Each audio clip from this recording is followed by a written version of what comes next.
आई, मग ती जनावरांची असो वा माणसांची, तिच्या मायेला दुसऱ्या कोणाची सर येणं म्हणजेच जगातली अशक्य गोष्ट प्रत्यक्षात उतरणं होय. प्रत्यक्ष परमेश्वराला प्रत्येक ठिकाणी जाता येत नाही, म्हणून त्यानं आईची निर्मिती केली, असंही बोललं जातं. असाच एक मायेचा पाझर पाहायला मिळाला तो अमरावतीत.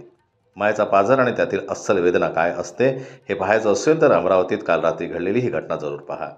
अमरावती शहरातील भरतनगरच्या साईनगर इथं एका गायीनं गोंडस वासराला जन्म दिला. मात्र वासराला उठता न आल्यानं गाय अत्यंत अस्वस्थ झाली आणि आपल्या बाळासाठी ती वेड्यासारखी तडफडू लागली. ही घटना एका फ्लॅटच्या खाली घडली. गाय इतकी हतबल झाली की कुणालाही वासराच्या जवळ जाऊ देत नव्हती. नागरिकांमध्ये भीतीचं वातावरण पसरलं. त्यातच महानगरपालिका प्रशासनाला घटनेची माहिती देण्यात आली. महानगरपालिकाचं पथक घटनास्थळी पोहोचलं, पण गायीच्या मायेमुळे तिच्या आणि वासराच्या वेदनेपुढे कोणीही काही करू शकलं नाही.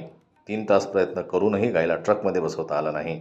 शेवटी पथकाला तात्पुरतं मागे फिरावं लागलं आणि गायीची वेडी माया तशीच तिच्या लेकराला कवेत घेऊन उभी होती. जन्मत न्यूज करता अमरावतीहून राजेश्वर घोरमाडे यांची रिपोर्ट.